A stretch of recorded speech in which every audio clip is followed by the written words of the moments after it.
राम राम सभी को। जय श्री हरिनारायण जी, जय श्री सत्यनारायण। सुने आज भक्तों श्री सत्यनारायण व्रत कथा। इसका पहला अध्याय सुने। एक समय नैमिषारण्य तीर्थ में शौनक आदि 88,000 ऋषियों ने श्री सूत जी से पूछा, हे प्रभु, इस कलयुग में वेद विद्या रहित मनुष्यों को प्रभु भक्ति किस प्रकार मिलेगी तथा उनका उद्धार कैसे होगा। इसलिए हे मुनि, कोई ऐसा तप कहिए जिससे थोड़े समय में पुण्य प्राप्त होवे तथा मनवांछित फल मिले। वह कथा सुनने की हमारी इच्छा है। सर्व शास्त्र ज्ञाता श्री सूत जी बोले, हे वैष्णवों, मैं पूज्या, आप सब ने प्राणियों के हित की बात पूछी है। अब मैं उस श्रेष्ठ व्रत को आप लोगों से कहूँगा जिस व्रत को नारद जी ने लक्ष्मी नारायण से पूछा था और लक्ष्मीपति ने मुनि श्रेष्ठ नारद से कहा था। सो ध्यान से सुनो। एक समय योगीराज नारद जी दूसरों के हित की इच्छा से अनेक लोकों में घूमते हुए मृत्युलोक में आ पहुँचे। यहाँ अनेक योनियों में जन्मे हुए प्रायः सभी मनुष्यों को अपने कर्मों द्वारा अनेकों दुखों से पीड़ित देखकर सोचा, किस यत्न के करने से निश्चय ही प्राणियों के दुखों का नाश हो सकेगा। ऐसा मन में सोचकर विष्णु लोक को गए। वहाँ श्वेत वर्ण और 4 भुजाओं वाले देवों के ईश नारायण को देखकर, जिनके हाथों में शंख चक्र गदा और पद थे तथा वरमाला पहने हुए थे, स्तुति करने लगे। हे भगवान, आप अत्यंत शक्ति से संपन्न है। मन तथा वाणी भी आपको नहीं पा सकती। आपका आदि मध्य अंत नहीं है। निर्गुण स्वरूप सृष्टि के आदि भूत व भक्तों के दुखों को नष्ट करने वाले हो। आपको नमस्कार है। नारद जी, इस प्रकार की स्तुति सुनकर विष्णु भगवान बोले, हे मुनि श्रेष्ठ, आपके मन में क्या है? आपका किस काम के लिए आगमन हुआ है? निसंकोच कहो। तब नारद मुनि बोले, मृत्युलोक में सब मनुष्य जो अनेक योनियों में पैदा हुए हैं, अपने अपने कर्मों के द्वारा अनेक प्रकार के दुखों से दुखी हो रहे हैं।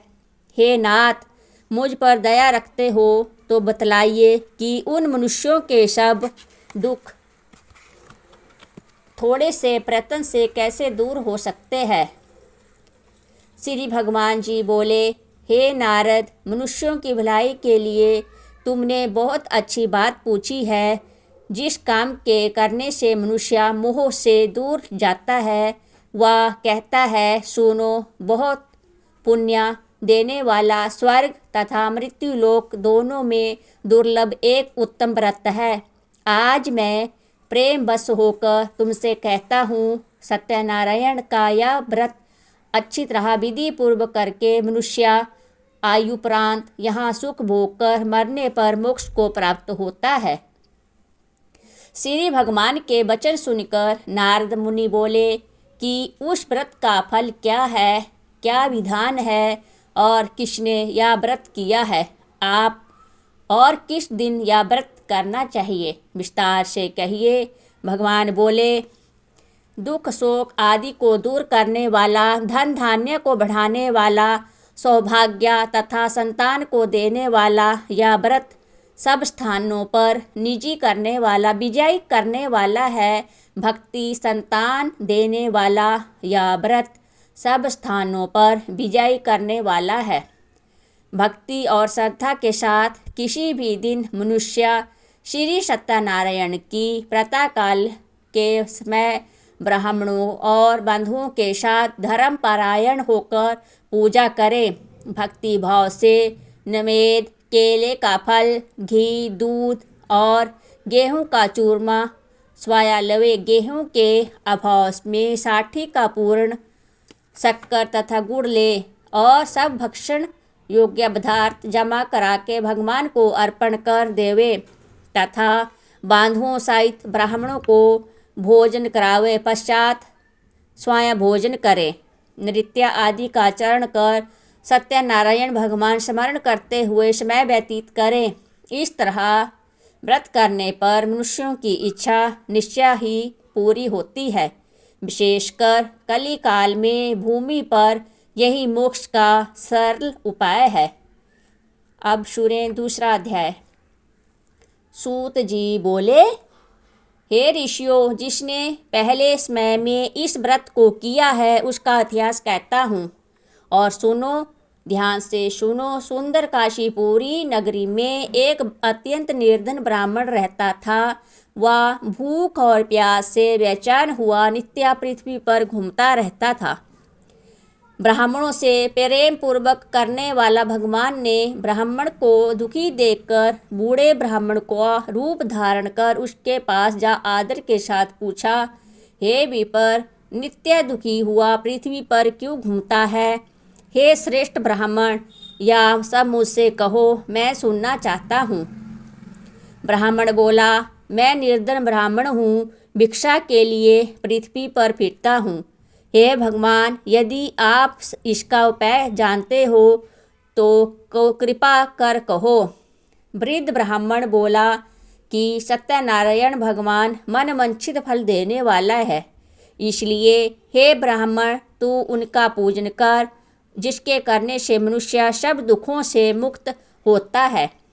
ब्राह्मण का व्रत का सारा विधान बतलाकर बूढ़े ब्राह्मण का रूप धारण करने वाले सत्यनारायण भगवान अंतर्ध्यान हो गए। जिस व्रत को वृद्ध ब्राह्मण ने बतलाया है, मैं उसको करूँगा, यह निश्चय करने पर उसे रात में नींद भी नहीं आई। वह सवेरे उठ सत्यनारायण के व्रत का निश्चय कर भिक्षा के लिए चला। उसको भिक्षा में बहुत धन मिला, जिससे बंधु बांधवों के साथ उसने सत्यनारायण का व्रत किया। इसके करने से वह ब्राह्मण सब दुखों से छूटकर अनेक प्रकार की संपत्तियों से युक्त हुआ। उस समय से वह ब्राह्मण हर मास व्रत करने लगा। इस तरह सत्यनारायण भगवान के व्रत को जो करेगा वह मनुष्य सब दुखों से छूट जाएगा। इस तरह नारद जी से नारायण का कहा हुआ यह व्रत मैंने तुमसे कहा। हे विप्रो, मैं अब और क्या कहूँ? ऋषि जी बोले, हे मुनीश्वर, संसार में इस संसार ब्राह्मण से सुनकर किस किस ने इस व्रत को किया, हम सब सुनना चाहते हैं। इसके लिए हमारे मन में श्रद्धा है। सूत जी बोले, हे मुनियों, जिसने इस व्रत को किया है वह सब सुनो। एक समय एक ब्राह्मण धन और ऐश्वर्य के अनुसार बंधुओं के साथ व्रत करने लगे। उसी समय एक लकड़ी बेचने वाला बूढ़ा आदमी आया और बाहर लकड़ियों को रखकर ब्राह्मण के मकान में गया। प्यास में दुखी लकड़हारा उनको व्रत करते देखकर ब्राह्मण को नमस्कार कर कहने लगा कि हे, आप यह सब क्या कर रहे हैं और इसके करने से क्या फल मिलता है? कृपया करके मुझे बताएं। ब्राह्मण ने कहा, सब मनोकामनाओं को पूरा करने वाला यह सत्यनारायण भगवान का व्रत है। इसकी ही कृपा से मेरे यहाँ धन धान्य आदि की वृद्धि हुई है। ब्राह्मण से इस व्रत के बारे में जानकर लकड़हारा बहुत प्रसन्न हुआ। चरणामृत ले और प्रसाद खाने के बाद अपने घर को गया। लकड़हारे ने अपने मन में इस प्रकार संकल्प किया कि आज नगर में लकड़ी बेचने से जो धन मिलेगा उसी से सत्यनारायण देव का उत्तम व्रत करूँगा।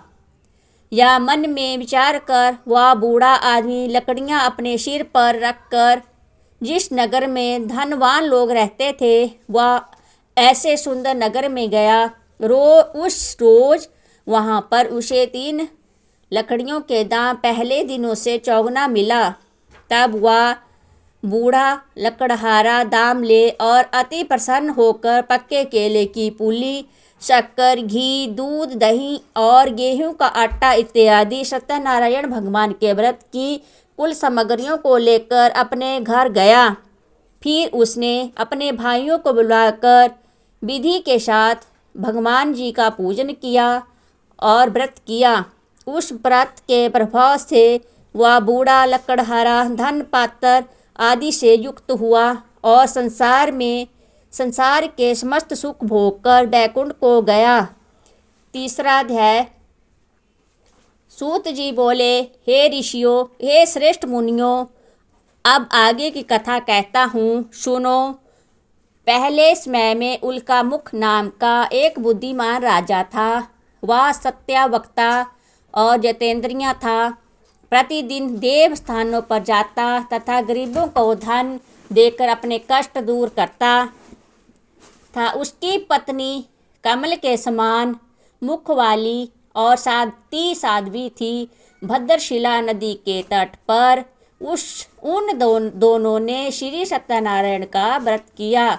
उस समय में वहाँ एक साधु वैश्य आया।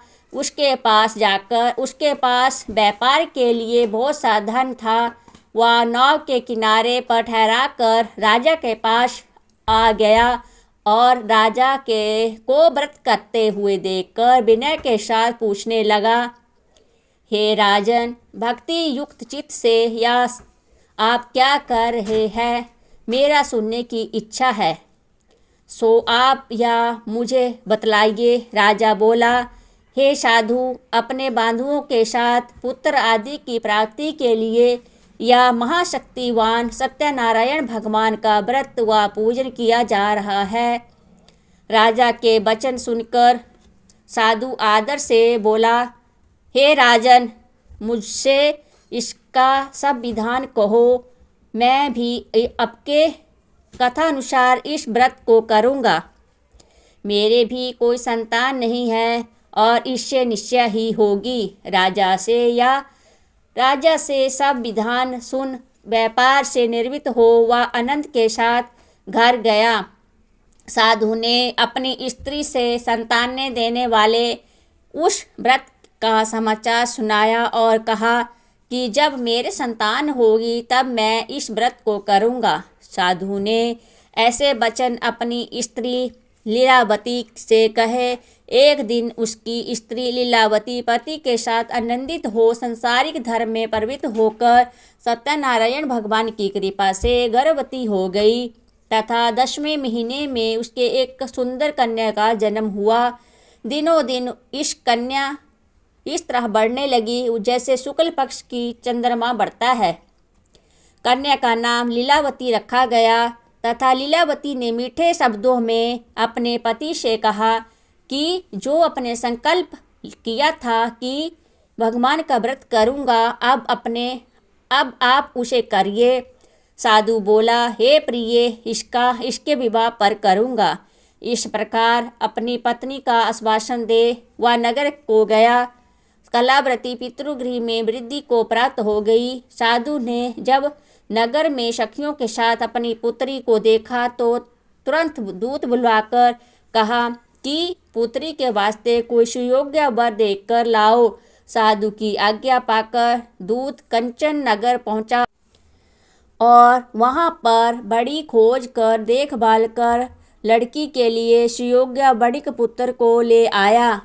उस सुयोग्य लड़के को देखकर साधु ने अपने बंधु बांधवों सहित प्रसन्नचित्त अपनी पुत्री का विवाह उसके साथ कर दिया।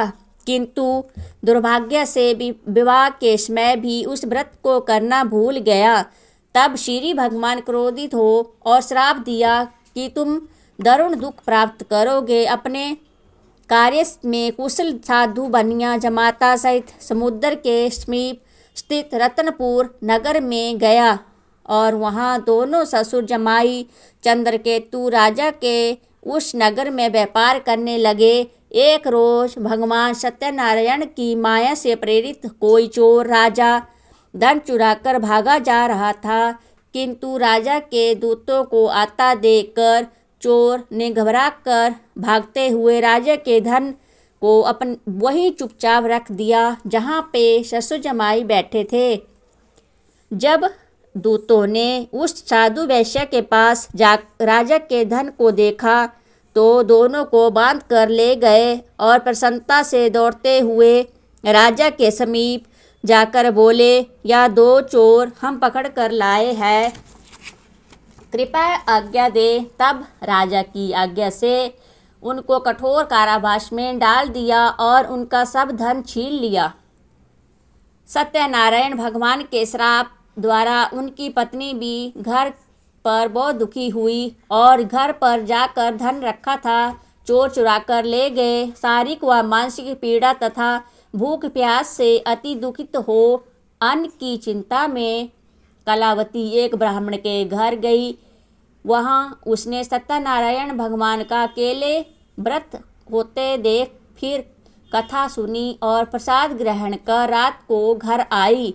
माता ने कलावती से कहा, हे पुत्री, अब तक कहाँ रही व तेरे मन में क्या है? कलावती बोली, हे माता, एक ब्राह्मण के घर श्री सत्यनारायण भगवान का व्रत देखा है।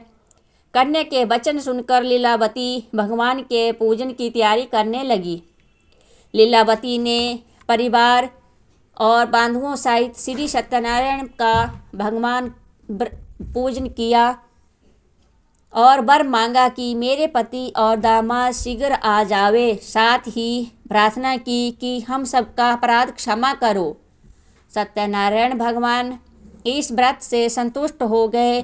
राजा चंद्रकेतु को स्वप्न में दर्शन देकर कहा, हे राजन, दोनों वैश्यों को प्रातः ही छोड़ दो और उनका सब धन जो तुमने ग्रहण किया है दे दो, नहीं तो मैं तेरा धन, राज्य, पुत्र आदि सब नष्ट कर दूंगा। राजा से ऐसे वचन सुन कहकर भगवान अंतर्ध्यान हो गए। प्रातःकाल राजा चंद्रकेतु ने सभा में अपना स्वप्न सुनाया। फिर दोनों वणिक पुत्रों को कैद से मुक्त कर सभा में बुलाया। दोनों ने आते ही राजा को नमस्कार किया। राजा मीठे बचने से बोला, हे महा अनुभवो भावी वश ऐसा कठिन दुख प्राप्त हुआ है, अब तुम्हें कोई भय नहीं। ऐसा कहकर राजा ने उनको नए नए वस्त्र आभूषण पहनाए तथा उनका जितना धन लिया था उसने दुगना धन देकर आदर सहित विदा किया। दोनों वैश्या अपने घर को चल दिए। चौथा अध्याय। सूत जी बोले, वैश्य ने मंगलाचार करके यात्रा आरंभ की और अपने नगर को चला। उनके थोड़ी दूर निकलने पर दंडी वेशधारी सत्यनारायण ने उससे पूछा, हे साधु, तेरी नाम में क्या है? अभिमानी वणिक हंसता हुआ बोला, हे दंडी, आप क्यों पूछते हो? क्या धन लेने की इच्छा है? मेरी नाव में तो बेल और पत्ते भरे हैं। वैश्य का कठोर वचन सुनकर भगवान ने कहा, तुम्हारा वचन सत्य हो। दंडी ऐसा कहकर वहां से दूर चले गए और कुछ दूर जाकर समुद्र के किनारे बैठ गए। दंडी के जाने पर वैश्य ने नित्य क्रिया करने के बाद नाव को ऊंची उठी देखकर अचंभा किया और नाव में बेल पत्ते आदि देखकर मूर्छित हो जमीन पर गिर पड़ा। फिर मूर्छा खुलने पर अत्यंत शोक प्रकट करने लगा।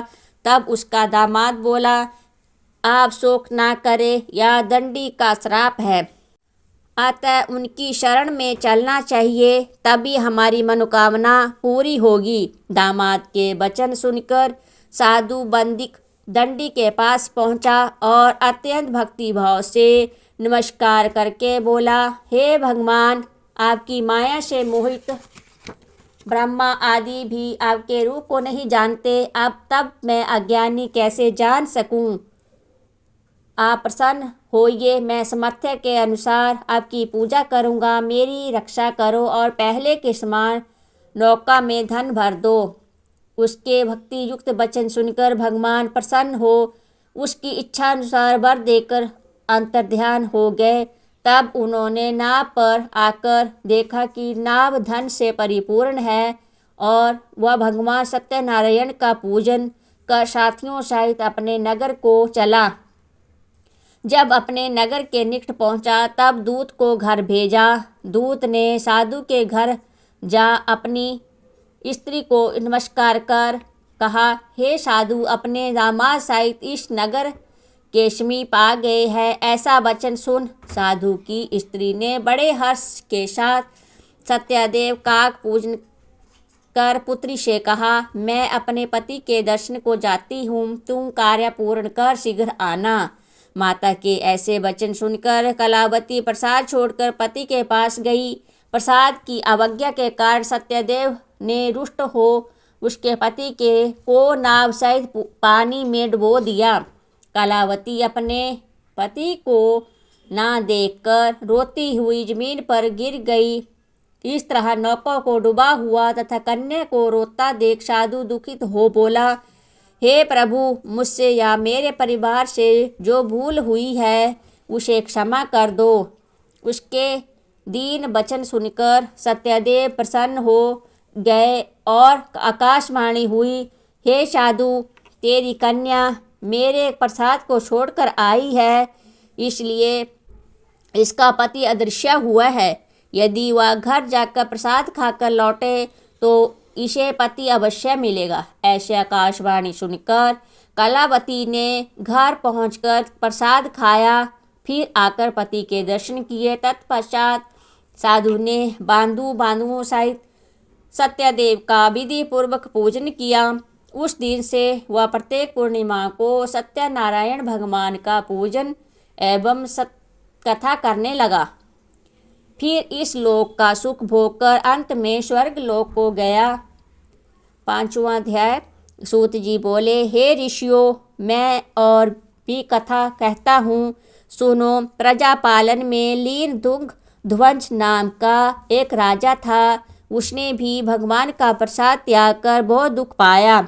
एक समय वन में जाकर वन्य पशुओं को मारकर बड़ के नीचे आया। वहां उसने ग्वालों को भक्ति भाव से बांधुओं सहित सत्यनारायण जी का पूजन करते देखा। राजा देखकर भी अभिमानवश वहां नहीं गया और नमस्कार ही किया। जब ग्वालों ने भगवान का प्रसाद उसके सामने रखा तो वह प्रसाद को त्याग कर अपनी सुंदर नगरी को चला। वहीं उसने अपना सब कुछ नष्ट पाया तो वह जान गया कि यह सब भगवान ने किया है। तब वह विश्वास कर ग्वालों के समीप गया और विधि पूर्वक पूजन कर प्रसाद खाया तो सत्यदेव की कृपा से पहले जैसा था वैसे ही हो गया। फिर दीर्घ काल तक सुख भोग कर मरने पर स्वर्ग को गया। जो मनुष्य इस परम दुर्लभ व्रत को करेगा, भगवान की कृपा से उसे धन धान्य की जो मनुष्य इस परम दुर्लभ व्रत को करेगा, भगवान की कृपा से उसे धन धान्य की प्राप्ति होगी तथा सब मनोरथ पूर्ण अत्यंत मनोरथ पूर्ण होकर अंत में वैकुंठ धाम को जाता है। जिन्होंने पहले इस व्रत को किया, अब उनके दूसरे जन्म की कथा कहता हूँ। वृद्ध संतानंद ब्राह्मण ने सुदामा का जन्म लेकर मोक्ष को पाया। उल्का मुख नाम का राजा दशरथ होकर वैकुंठ को गया हुआ साधु नाम के वैश्य ने मोरध्वज बनकर अपने पुत्र को आरे से चीरकर मोक्ष को प्राप्त किया। महाराज दुग्धध्वज ने स्वयं भू होकर भगवान में भक्ति युक्त कर्म कर मोक्ष को पाया। श्री सत्यनारायण व्रत कथा संपूर्ण। बोलो सत्यनारायण भगवान की जय, विष्णु भगवान की जय।